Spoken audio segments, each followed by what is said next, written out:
Greater Noida में रिहायशी क्षेत्रों में संचालित पीजी, हॉस्टल और ओयो जैसी गतिविधियों को लेकर लंबे समय से सवाल उठते रहे हैं। हाल ही में एनसीआर और लखनऊ में हुए बड़े अग्निकांडों के बाद एक बार फिर सुरक्षा मानकों, फायर एनओसी और अवैध संचालन को लेकर चिंताएं बढ़ गई हैं। सबसे बड़ा सवाल यह है कि क्या ग्रेटर नोएडा औद्योगिक विकास प्राधिकरण यानी जीएनआईडीए ने ऐसे संस्थानों के खिलाफ कोई ठोस कार्रवाई की है? कितने पीजी, हॉस्टल और ओयो संचालकों को नोटिस जारी किए गए हैं? कितनों पर सीलिंग या अन्य कार्रवाई हुई है? और भविष्य में प्राधिकरण की क्या रणनीति है?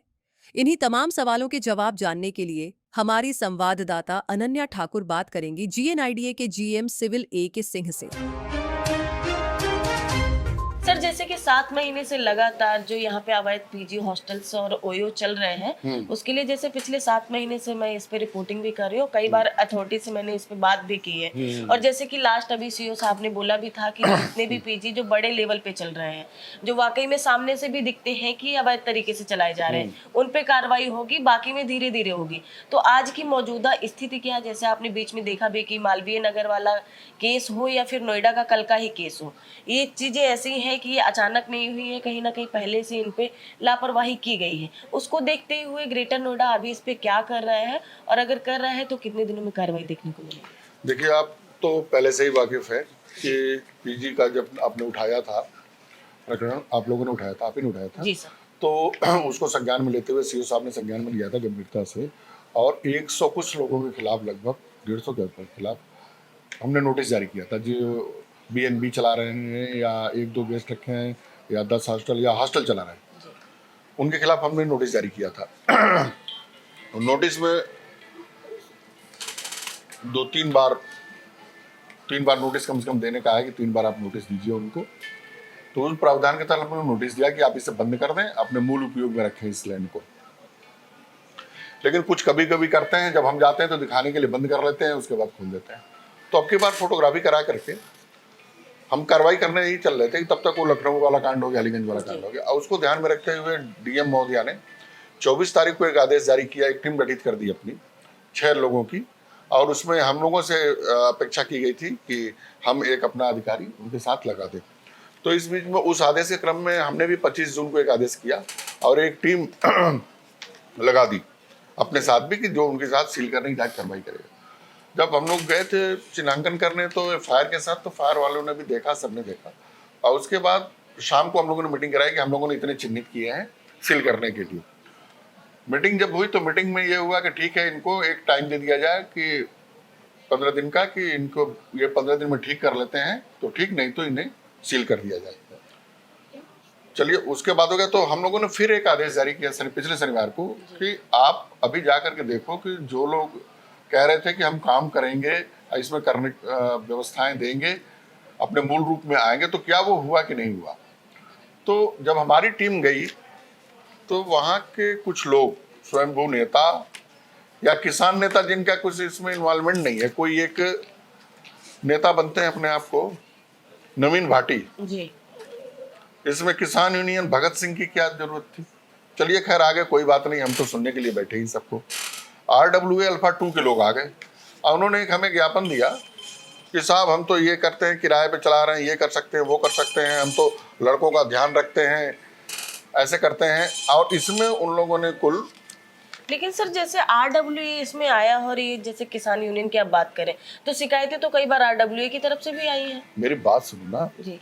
हमने उनसे कहा कि आप आए हो चलाने के लिए और आपके विरुद्ध शिकायतें भी हैं कि आपके लोग जो रहते हैं वो बवाल करते हैं, रात में ये करते हैं, लड़के गुंडागर्दी करते हैं, तो उससे माहौल खराब हो रहा है। तो उन लोगों का नहीं साहब, हमको ये कंट्रोल करेंगे, वो कंट्रोल करेंगे, हम लोग कंट्रोल कर लेंगे। तो मैंने कहा कि आप ऑर्डर चलाने के लिए थोड़े बैठे हो जी। तो उन्होंने जो ये एक एडवोकेट संदीप बसोया है जी और एक सुभाष वाडी जो RWA अध्यक्ष है, इन लोगों ने जो ज्ञापन दिया मुझे, इसमें 1 2 3 4 5 6 7 8 9 10 11 12 13 14 15 16 17 लोगों के हस्ताक्षर कराए।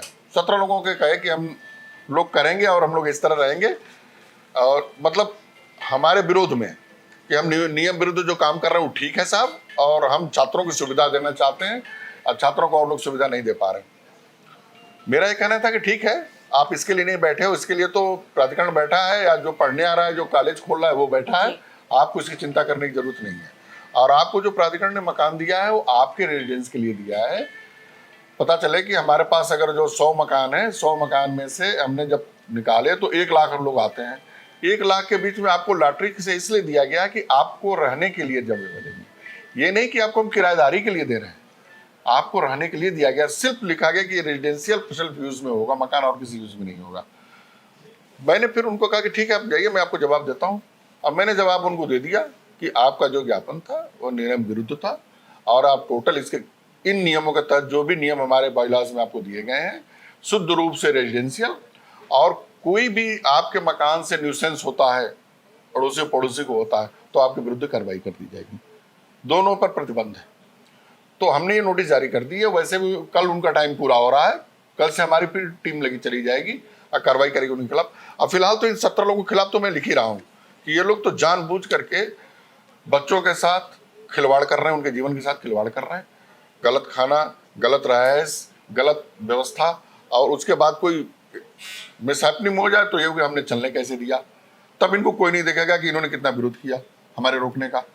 तो इसके तहत हम कार्रवाई करने के लिए पुलिस को भी लिख रहे हैं और कार्रवाई तो होगी। सर, जैसे आपने बताया कि मीटिंग हुई थी जो डीएम महोदया के साथ में, तो उसपे क्या इन नोटिसों का भी वहाँ पे संज्ञान दिया गया था? हाँ, कि पूरा पिछले संज्ञान 7 बताया गया महीने था। से पूरा संज्ञान बताया गया था कि सब है कि, और हम लोगों ने तो पहले नोटिस दे रखा है।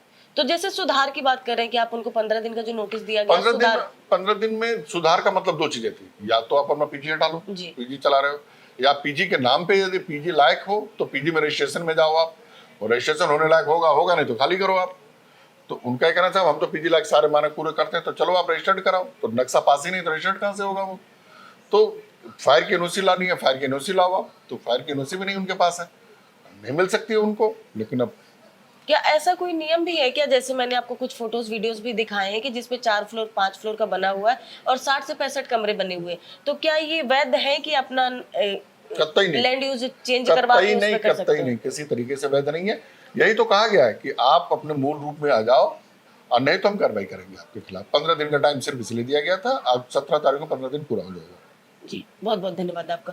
तो जैसे कि देखा आपने, जो ये 4-4 5-5 मंजिला पीजी और हॉस्टल चल रहे हैं, इनके बोर्ड भले ही हटा दिए गए हैं, लेकिन कहीं ना कहीं ये नियमों के विरुद्ध बने हुए हैं। ये रेसिडेंशियल के लिए दिए जाते हैं और इनका जो कमर्शियल यूज होता है ये नियमों के विरुद्ध है, इलीगल तरीके से चल रहे हैं। लेकिन जो लोग इस पे इंटरवेन कर रहे हैं, कहीं ना कहीं वो भी इस पे उतने ही भागीदार हैं जितने ही पीजी चलाने वाले भागीदार हैं। तो अब इस पे जीएनआईडी कार्रवाई के लिए पूरी तरह तैयार है। अब ग्राउंड पे ये कार्रवाई कब दिखेगी, ये बहुत देखने वाली बात होगी। बने रहिए मेरे साथ, मैं अनन्या ठाकुर, कैमरा पर्सन सोलंकी के साथ।